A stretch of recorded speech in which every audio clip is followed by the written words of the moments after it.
Irma NIM 95 dari kelas 3B akan menyampaikan materi untuk memenuhi nilai mata kuliah pragmatik. Nah, materi di sini itu meliputi hakikat multidisipliner dalam pragmatik, tindak tutur dan implikatur, relevansi, deiksi, peranggapan, serta teori makna. Materi yang pertama adalah hakikat multidisipliner dalam pragmatik. Menurut Leach, pragmatik adalah studi makna ujaran di dalam hubungannya dengan situasi-situasi tertentu. Nah, secara umum, pragmatik merupakan salah satu ilmu yang mempelajari tentang makna tuturan. Nah, pragmatik merupakan ilmu yang berkaitan dengan makna tuturan yang dikomunikasikan oleh penutur dan kemudian ditafsirkan oleh petutur. Nah, yang dikaji oleh pragmatik adalah apa yang dimaksud oleh penutur dengan menuturkan sesuatu yang ia tuturkan. Pragmatik mengkaji apa yang dikomunikasikan, walaupun terkadang sesuatu yang dikomunikasikan itu tidak dituturkan. Nah, jadi dalam memaknai sebuah tuturan, yang perlu diperhatikan tidak hanya makna ungkapan-ungkapan yang dituturkan, namun harus memperhatikan situasi, penutur, serta petutur. Nah, dengan demikian, makna yang dipelajari oleh pragmatik meliputi makna yang ditafsirkan oleh seseorang dalam konteks tertentu, serta bagaimana konteks tersebut mempengaruhi maksud tuturan seseorang. Dalam menafsirkan suatu tuturan, seseorang harus memperhatikan kondisi pragmatik, yaitu apa maksud penutur, apa motivasi yang memicu maksud itu, situasi dengan siapa, kapan, dan di mana ia berbicara. Oleh sebab itu, kajian pragmatik ini merupakan kajian yang melibatkan manusia secara utuh, atau bisa dikatakan dengan manusia sebagai individu dan manusia sebagai makhluk sosial.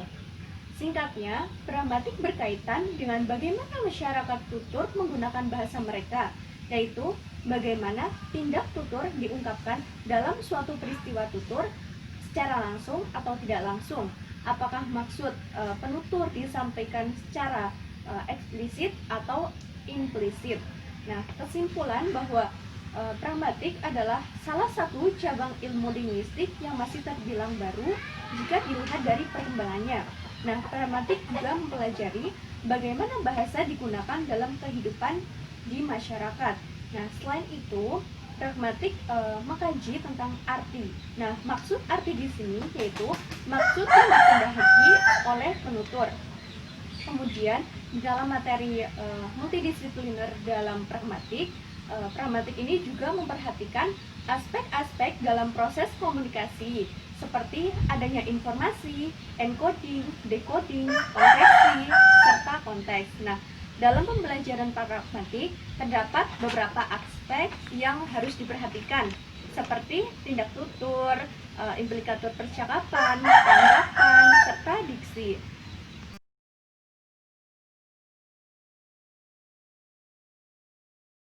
Materi yang kedua adalah tindak tutur. Nah, tindak tutur merupakan entitas yang bersifat sentral dalam pragmatik. Nah, karena sifatnya yang sentral itu, tindak tutur bersifat pokok di dalam pragmatik. Nah, penting dan sentralnya itu tampak dalam perannya dalam analisis topik pragmatik. Tindak tutur merupakan dasar bagi analisis topik-topik pragmatik lain seperti praanggapan, perikutan, implikator percakapan, prinsip kerjasama, dan sebagainya. Istilah tindak tutur dapat diartikan bahwa di dalam mengucapkan sesuatu ekspresi, penutur tidak semata-mata mengatakan sesuatu dengan mengucapkan ekspresi itu. Nah, kesimpulan yang dimaksud dengan tindak tutur yaitu hasil dari suatu kalimat dalam berwujud pernyataan, pertanyaan, atau yang lainnya di dalam kondisi tertentu yang merupakan kesatuan kecil dari komunikasi bahasa. Nah, dengan demikian, tindak tutur ini juga bersifat psikologis, di mana di dalam peristiwa tindak tutur itu ditentukan oleh kemampuan bahasa si penutur dalam menghadapi situasi tertentu. Nah, berdasarkan materi tindak tutur, terdapat bentuk-bentuk tindak tutur, yaitu tindak lokusi, ilokusi, dan perlokusi. Bentuk-bentuk tindak tutur yang pertama adalah tindak lokusi. Nah, tindak lokusi itu merupakan tindak tutur yang biasa digunakan untuk menyatakan sesuatu. Contohnya, dalam kalimat, ibu menyiram tanaman, Salma bermain gitar. Nah, kalimat tersebut memiliki maksud bahwa penuturnya hanya ingin atau semata-mata untuk menginformasikan sedang melakukan situasi tanpa ingin mempengaruhi lawan penutur. Nah, yang kedua adalah tindak lokusi. Nah, tindak lokusi ini adalah tindak tutur yang berfungsi untuk mengatakan atau menginformasikan sesuatu dan untuk melakukan sesuatu. Contoh tindak ilokusi, contohnya dalam kalimat, Amira sudah seminar proposal skripsi kemarin. Nah, kalimat tersebut diucapkan oleh mahasiswa untuk memberikan informasi dan melakukan sesuatu. Maksudnya, memberikan dorongan agar mahasiswa tersebut segera mengerjakan skripsinya. Yang ketiga adalah tindak perkolusi. Nah, tindak perkolusi merupakan tindak tutur yang pengutaraannya digunakan untuk mempengaruhi si lawan penutur. Nah, dengan demikian, di dalam tindak perkolusi ini, orang yang mendengarkan tuturan dari lawannya akan mempunyai daya pengaruh atau efek bagi yang mendengarnya. Contoh tindak perkolusi adalah Rahmat mendapat bebas biaya gedung. Nah, di dalam kalimat tersebut, jika dituturkan oleh guru pada murid yang lainnya, maka ilokusinya adalah meminta agar temannya tidak iri pada Rahmat, dan perkolusinya adalah agar teman-temannya memaklumi keadaan ekonomi Rahmat.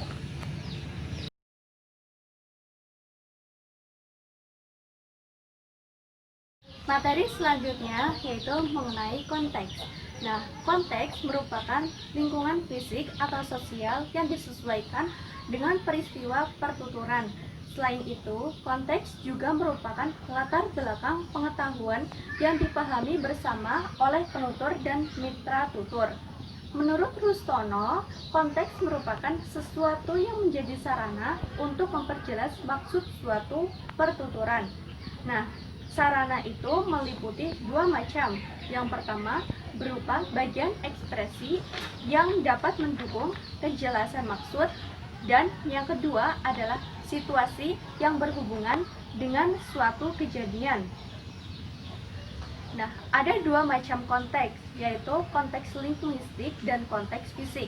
Konteks fisik merupakan konteks yang berhubungan dengan waktu dan tempat pertuturan atau situasi bahasa.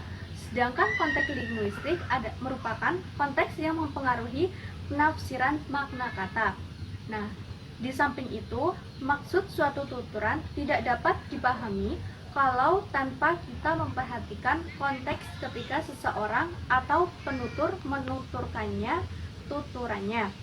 Dalam bahasa tutur, fungsi konteks ialah untuk membantu penutur dan mitra tutur untuk saling memahami maksud suatu tuturan tersebut. Dengan kata lain, untuk memahami makna yang sebenarnya sebuah tuturan, kita harus tahu konteks yang melingkari tuturan tersebut.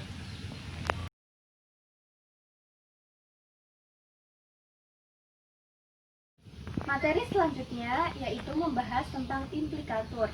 Nah, implikatur membahas maksud suatu tuturan yang disiratkan, dimaksudkan, ataupun diartikan melalui suatu percakapan. Nah, gagasan implikator percakapan merupakan gagasan yang penting karena beberapa alasan. Yang pertama, implikator memungkinkan penjelasan fakta-fakta kebebasan yang tidak bisa dijelaskan oleh teori linguistik. Yang kedua, implikator memberikan kejelasan untuk mengetahui maksud atau makna lebih dari yang dikatakan secara harfiah. Yang ketiga, implikator dapat menyederhanakan struktur dan isi deskripsi semantik. Yang keempat, implikator memungkinkan penjelasan fakta bahasa secara tepat. Nah, implikator dapat menjelaskan fakta-fakta yang nampaknya tidak saling terkait, namun sebenarnya saling berhubungan. Nah, di dalam implikatur terdapat jenis-jenis implikatur percakapan. Yang pertama, implikatur percakapan umum, dan yang kedua, implikatur percakapan berskala. Nah, jenis-jenis implikatur percakapan itu tadi ada dua. Yang pertama, implikatur percakapan umum. Nah, implikatur percakapan umum merupakan implikatur yang kehadirannya di dalam percakapan tidak memerlukan konteks khusus. Contohnya, dalam kalimat saya menemukan uang. Nah, kalimat tersebut sebagai akibat adanya tuturan. Nah, implikatur yang kedua yaitu implikatur percakapan berskala. Maksudnya yaitu ditandai dengan istilah-istilah untuk mengungkapkan kuantitas dari skala nilai tertinggi ke nilai yang terendah. Misalnya semua, sebagian besar, banyak, beberapa, sedikit, selalu, sering, kadang-kadang, dan masih banyak lainnya. Ketika sedang bertutur, seorang penutur memiliki kata dari skala yang paling informatif dan benar atau kualitas dan kuantitas. Nah, selain ada jenis-jenis implikatur, terdapat juga bentuk-bentuk implikaturnya, seperti implikatur konvensional dan implikatur non-konvensional. Nah, apa sih yang dimaksud dengan implikatur konvensional? Nah, di dalam materi ini akan dijelaskan implikatur konvensional merupakan implikatur yang diperoleh dari makna kata dan bukan dari percakapan. Sebagai contoh,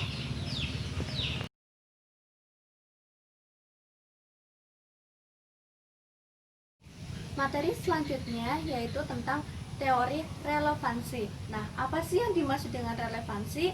Nah, teori relevansi ini adalah sebuah teori yang menerangkan fakta yang diakui dengan baik, dan biasanya komunikator itu di dalam teori ini lebih banyak menyampaikan informasi, sehingga teori ini juga merupakan teori untuk memahami sebuah ucapan. Dengan demikian, teori ini sangat penting dalam proses komunikasi. Nah, materi selanjutnya adalah mengenai praanggapan. Apa sih yang dimaksud dengan praanggapan?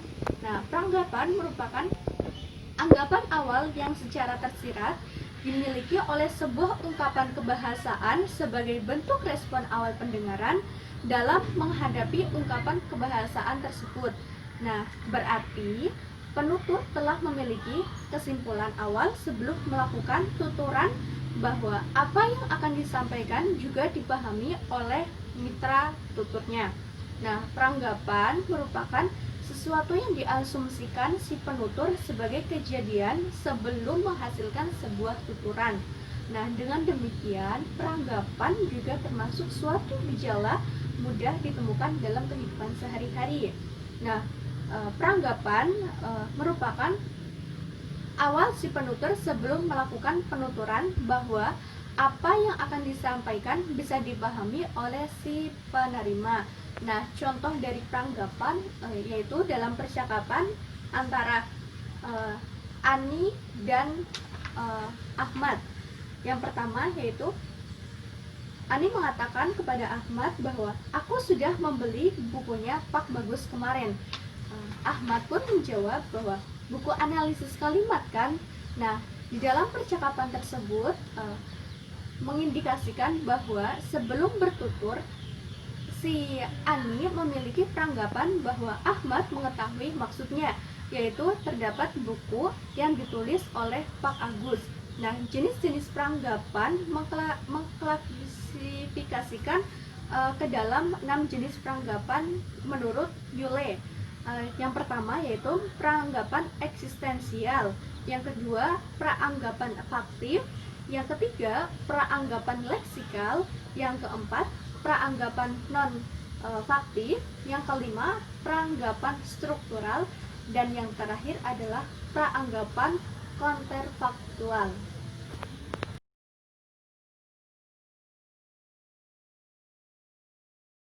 Materi selanjutnya yaitu mengenai deiksi. Apa sih yang dimaksud dengan deiksi? Nah, deiksi merupakan salah satu aspek yang dibahas di dalam pragmatik. Istilah deiksi secara teknis berasal dari bahasa Yunani yang berarti penunjukan. Nah, dengan kata lain, informasi kontekstual secara leksikal maupun gramatikal menunjuk pada hal tertentu baik berupa benda, tempat, maupun waktu yang mengacu pada bentuk yang terkait dengan konteks si penutur. Nah, deiksi merupakan ungkapan untuk menunjuk pada hal tertentu seperti waktu, tempat, atau benda tergantung dengan konteksnya ya. Nah, dengan demikian bahwa deiksi itu menunjukkan atau menunjukkan munculnya atau adanya acuan di dalam sebuah informasi. Karena pada dasarnya sebuah informasi itu harus dapat mencukupi struktur internal agar informasi atau pesan tersebut bisa diterima dan si penerima paham akan maksud dari pesan yang disampaikan. Nah, diksi itu merupakan suatu gejala pada kata yang acuannya hanya dapat ditelusuri sesuai dengan situasi tertentu dan menunjuk pada sesuatu yang di luar bahasa, seperti kata ganti atau yang lainnya. Dan diksi itu sangat berkaitan dengan konteks bahasa. Nah, contoh diksi yaitu dalam kalimat aku menyayangi dia. Nah, pada kalimat tersebut informasi dari kata ganti saya dan dia hanya bisa dicari dengan konteks ujarannya. Nah, dengan demikian ungkapan yang hanya diketahui dengan konteks ujaran itulah yang dinamakan dengan deiksi. Nah, di dalam deiksi terdapat beberapa jenis-jenis deiksi. Yang pertama ada deiksi orang, deiksi waktu, deiksi tempat, serta deiksi wacana. Nah, di sini saya akan menjelaskan deiksi yang pertama, yaitu deiksi orang. Nah, yang dimaksud dengan deiksi orang adalah deiksi. Nah, di dalam deiksi terdapat jenis-jenis deiksi. Yang pertama ada deiksi orang, deiksi waktu, deiksi tempat, serta deiksi wacana. Yang pertama yaitu deiksi orang. Nah, deiksi orang berkaitan dengan perwatakan atau peranan. Dengan demikian bahwa deiksi orang merupakan deiksi yang menunjuk pada watak ataupun peran dari peserta atau partisipan dalam sebuah percakapan.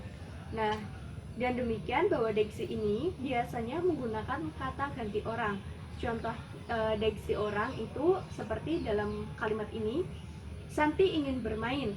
Nah, lalu dia mengucapkannya. Dari kalimat tersebut bahwa anak tersebut merujuk dirinya, sehingga aku ingin bermain menurut Santi. Nah, namun ketika kalimat itu diucapkan oleh ibunya dengan kalimat tanya seperti ini, Santi ingin bermain. Dengan demikian, nama Santi tersebut tidak merujuk pada pembicara, tetapi merujuk pada orang kedua tunggal. Nah, selanjutnya yaitu yang kedua, deiksi waktu. Nah, deiksi waktu ini adalah sebuah ungkapan pada jarak waktu dipandang pada saat si penutur sedang berujar. Nah, sehingga ungkapan tersebut tidak tergantung pada pemahaman dari si penutur tentang waktu. Nah, contoh deiksi waktu yaitu pada kalimat besok ada potongan harga untuk pembelian minyak. Nah, itu termasuk salah satu contoh deiksi waktu. Nah, yang ketiga adalah deiksi tempat. Apa sih yang dimaksud dengan deiksi tempat? Nah, deiksi tempat merupakan deiksi yang berkaitan dengan tempat satu ke titik tempat yang lainnya. Dengan demikian, dapat dikatakan bahwa deiksi tempat ini berhubungan dengan lokasi ini dan lokasi itu. Contoh deiksi tempat yaitu pada kalimat Musolah Al-Ikhlas terletak 300 meter dari rumah saya. Nah, dalam kalimat tersebut bahwa menunjukkan bahwa Musolah Al-Ikhlas 300 meter dari sini. Nah, yang keempat yaitu deiksi wacana. Nah, deiksi wacana merupakan deiksi yang mengacu pada bagian-bagian yang ada di dalam wacana sebelumnya atau wacana yang sedang dikembangkan. Contohnya pada kalimat seperti ini. Materi berikutnya akan membahas tentang bahasa baku. Nah, kalimat tersebut merupakan sebuah contoh dari deiksi wacana.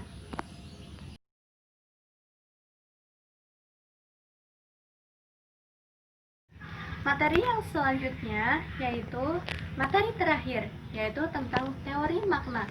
Nah, di dalam teori makna merupakan bagian yang tidak dipisahkan dari semantik dan selalu melekat dari apa saja yang kita tuturkan. Dengan demikian, makna merupakan hubungan antara bahasa dengan dunia luar bahasa yang disepakati bersama oleh pemakai bahasa sehingga dapat saling dimengerti. Nah, makna mempunyai 3 tingkatan keberadaannya, yaitu tingkatan yang pertama itu adalah makna menjadi isi dari suatu bentuk kebahasaan. Nah, tingkatan yang kedua yaitu makna menjadi isi dari suatu kebahasaan. Tingkatan yang ketiga adalah makna menjadi isi komunikasi yang mampu membuahkan informasi tertentu. Nah, di dalam teori makna terdapat macam-macam makna. Yang pertama itu makna emotif. Apa sih yang dimaksud dengan makna emotif? Nah, makna emotif merupakan makna yang timbul akibat adanya reaksi pembicara atau sikap pembicara mengenai sesuatu yang dipikirkan atau dirasakan. Nah, macam makna yang kedua yaitu makna denotatif. Nah, makna denotatif merupakan suatu kata yang biasa kita temukan dalam kamus, kan? Nah, makna denotatif bersifat langsung, yaitu makna khusus yang terdapat dalam sebuah tanda dan pada intinya dapat disebut sebagai gambaran suatu penanda. Nah, yang ketiga yaitu makna konotatif. Apa sih yang dimaksud dengan makna konotatif? Nah, makna konotatif merupakan makna denotatif ditambah dengan segala gambaran, ingatan, perasaan yang timbul oleh suatu kata. Nah, kata konotasi sendiri berasal dari bahasa Latin yaitu konoter, yaitu menjadi tanda, dan mengarah kepada makna-makna kultural yang terpisah atau berbeda dengan kata, atau bisa dimaksud dengan bentuk-bentuk lain dalam komunikasi. Nah, makna selanjutnya yaitu makna kognitif. Nah, makna kognitif adalah makna yang ditunjukkan oleh acuannya, makna unsur bahasa yang sangat dekat hubungannya dengan dunia luar bahasa, objek atau gagasan, dan dapat dijelaskan berdasarkan analisis komponennya. Nah, selain itu ada makna referensial. Apa sih yang dimaksud dengan makna referensial? Nah, makna referensial merupakan hubungan antara unsur-unsur linguistik berupa kata-kata, kalimat, dan dunia pengalaman non-linguistik. Nah, referen atau acuan dapat diartikan berupa benda, peristiwa, proses, atau kenyataan. Referen adalah sesuatu yang ditunjukkan oleh suatu lambang. Nah, di dalam teori makna terdapat aspek-aspek kan dipotong.